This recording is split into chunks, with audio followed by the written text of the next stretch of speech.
Hi guys, ಎಲ್ಲರೂ ಚೆನ್ನಾಗಿದ್ದೀರಾ ಅಂತ ಭಾವಿಸ್ತಾ ಇವತ್ತಿನ ವ್ಲಾಗ್ ಸ್ಟಾರ್ಟ್ ಮಾಡ್ತಾಯಿದ್ದೀನಿ. ಕ್ರಿಸ್ಪಿಯಾಗಿ ಖಾರವಾಗಿ ಸ್ನ್ಯಾಕ್ಸ್ ಮಾಡ್ತಾಯಿದ್ದೀನಿ ಇವತ್ತು. ಸೊ ತುಂಬಾ ಟೇಸ್ಟಿಯಾಗಿದೆ, ಟ್ರೈ ಹಿಮ್.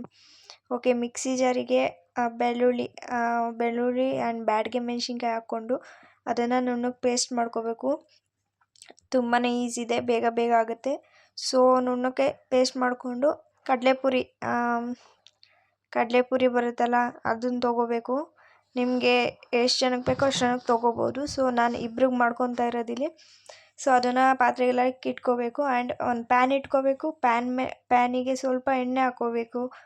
ಎಣ್ಣೆ ಹಾಕ್ಕೊಂಡು ಅದಕ್ಕೆ ಸ್ವಲ್ಪ ಸಾಸಿವೆ, ಎಣ್ಣೆ ಬಿಸಿ ಆದಮೇಲೆ ಸ್ವಲ್ಪ ಟೇಸ್ಟಿಗೆ ಅಂತ ಹೇಳಿ ಸ್ವಲ್ಪ ಸಾಸಿವೆ ಆ್ಯಂಡ್ ಸ್ವಲ್ಪ ಕಡಲೆಬೇಳೆ.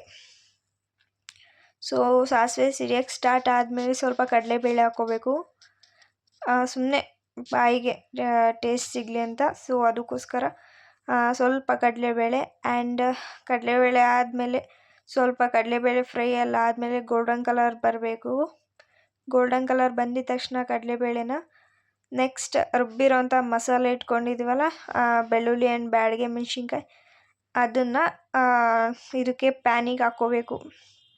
ಪ್ಯಾನಿಗೆ ಹಾಕ್ಕೊಂಡು ಅದನ್ನು ಎಣ್ಣೆ ಬಿಡೋವರೆಗೂ ಫ್ರೈ ಮಾಡ್ಕೋಬೇಕು.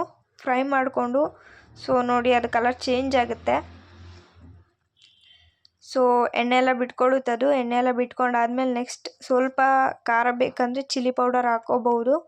ಸೊ ನಮಗೆ ಲೈಟಾಗಿ ಖಾರ ಬೇಕು, ಸೊ ಅದಕ್ಕೋಸ್ಕರ ನಾನು ಚಿಲ್ಲಿ ಪೌಡರ್ ಹಾಕ್ಕೊಂಡೆ. ಸೊ ಅದಾದಮೇಲೆ ಚಿಲ್ಲಿ ಪೌಡರ್ ಆದಮೇಲೆ ರುಚಿಗೆ ತಕ್ಕಷ್ಟು ಉಪ್ಪನ್ನು ಹಾಕ್ಕೋಬೇಕು. ಉಪ್ಪನ್ನು ಹಾಕ್ಕೊಂಡು ಮಿಕ್ಸ್ ಮಾಡ್ಕೋಬೇಕು.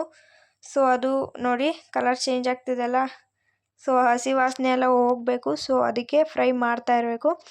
ಆಮೇಲೆ ಫ್ರೈ ಮಾಡಾದಮೇಲೆ ನೋಡಿ ಕಲರೆಲ್ಲ ಚೇಂಜ್ ಆಗ್ತಿದೆಯಲ್ಲ, ಕಲರೆಲ್ಲ ಚೇಂಜ್ ಆದಮೇಲೆ ಸೊ ಅದನ್ನು ನೆಕ್ಸ್ಟು ಕೆಳಗಡೆ ಇಳಿಸ್ಕೋಬೇಕು. ಗ್ಯಾಸ್ ಆಫ್ ಮಾಡ್ಕೋಬೇಕು. ಗ್ಯಾಸ್ ಆಫ್ ಮಾಡಿಕೊಂಡು ಮಸಾಲೆ ಎಲ್ಲ ಎಣ್ಣೆ ಬಿಟ್ಟಾದಮೇಲೆ ಅದನ್ನು ಕೆಳಗಡೆ ಇಳಿಸ್ಕೋಬೇಕು. ಸೊ ನೋಡಿ ಗ್ಯಾಸ್ ಆಫ್ ಮಾಡಿಕೊಂಡು ಇವಾಗ ಹುರಿದಿರೋ ಮಸಾಲೆನ ಕೆಳಗಡೆ ಇಟ್ಕೊಂಡು ಆಮೇಲೆ ಪುರಿ ಇತ್ತಲ್ಲ, ಪುರಿನ ಹಾಕ್ಕೋಬೇಕು. ಆ ಮಸಾಲೆ ಜೊತೆಗೆ ಪುರಿ ಹಾಕ್ಕೊಂಡು ಅದನ್ನು ಮಿಕ್ಸ್ ಮಾಡ್ಕೋಬೇಕು. ಸೊ ಫೈನಲ್ ಟಚ್ ಇದೆ, ಓಕೆನಾ. ಪುರಿನ ಮಿಕ್ಸ್ ಮಾಡ್ಕೊಂಡಿದ ತಕ್ಷಣ ಅದು ಕಲರ್ ಆಗಿರ್ಬೋದು, ಟೇಸ್ಟ್ ಆಗಿರ್ಬೋದು ಪರ್ಫೆಕ್ಟ್ ಆಗಿದೆ. ಸೊ ನೀವು ಟ್ರೈ ಮಾಡಿ, ತುಂಬಾ ಚೆನ್ನಾಗಿ ಬರುತ್ತೆ. ಸೋಂಬೇರಿ ಸ್ನ್ಯಾಕ್ಸ್ ತುಂಬಾ ಸಿಂಪಲ್ ಇದೆ, ಬೇಗನೂ ಆಗುತ್ತೆ. ಬೇಕು ಅಂದವ್ರು ಟ್ರೈ ಮಾಡ್ಕೋಬೋದು. ಸೊ ಫಸ್ಟ್ ಟೈಮ್ ಟ್ರೈ ಮಾಡ್ತಿರೋರು ಹೇಗೆ ಬಂತು ಅಂತ ಕಮೆಂಟಲ್ಲಿ ಕಮೆಂಟ್ ಹಾಕಿ, ಓಕೆನಾ. ನೆಕ್ಸ್ಟ್ ಮುಂದಿನ ವೀಡಿಯೋದಲ್ಲಿ ಸಿಗ್ತೀನಿ. ಸೊ ಅದನ್ನ ಫುಲ್ಲು ಮಿಕ್ಸ್ ಮಾಡ್ಕೋಬೇಕು. ಸೊ ಮಿಕ್ಸ್ ಮಾಡ್ಕೊಂಡು ಆದಮೇಲೆ ನೆಕ್ಸ್ಟು ಮಿಕ್ಸ್ಚರ್ ಬರುತ್ತಲ್ಲ, ಸಣ್ಣ ಮಿಕ್ಸ್ಚರ್ನ ಸ್ವಲ್ಪ ಮಿಕ್ಸ್ ಮಾಡ್ಕೋಬೇಕಾಗುತ್ತೆ. ಯಾಕೆಂದರೆ ಟೇಸ್ಟಿಗೆ ಗರಂ ಅನ್ನಬೇಕಲ್ಲ. ಸೊ ಅದಕ್ಕೋಸ್ಕರ ಮಸಾಲೆ ಎಲ್ಲ ಆದಮೇಲೆ ಲಾಸ್ಟಲ್ಲಿ ಲೈಟಾಗಿ ಸಣ್ಣ ಮಿಕ್ಸ್ಚರ್ನ ಮಿಕ್ಸ್ ಮಾಡ್ಕೋಬೇಕು. ಅದು ಮಾಮೂಲಿ ಸುಮ್ಮನೆ ಟೇಸ್ಟ್ ಕೊಡುತ್ತೆ, ಅದೊಂಥರ ಡಿಫ್ರೆಂಟ್ ಟೇಸ್ಟ್ ಕೊಡುತ್ತೆ. ಸೊ ಅದಕ್ಕೋಸ್ಕರ ನೆಕ್ಸ್ಟ್ ಫುಲ್ಲು ಮಿಕ್ಸ್ ಮಾಡ್ಕೊಂಡು ಆದಮೇಲೆ ಮಿಕ್ಸ್ಚರ್ನ ಮಿಕ್ಸ್ ಮಾಡಬೇಕಾಗುತ್ತೆ. ಆವಾಗ ಟೇಸ್ಟೇ ಚೇಂಜ್ ಆಗುತ್ತೆ, ಓಕೆನಾ. ತುಂಬಾ ಪರ್ಫೆಕ್ಟಾಗಿ ಆ್ಯಂಡ್ ತುಂಬಾ ಟೇಸ್ಟಿಯಾಗಿ ಬರುತ್ತೆ ಆ್ಯಂಡ್ ತುಂಬಾ ಈಸಿ ಇದೆ.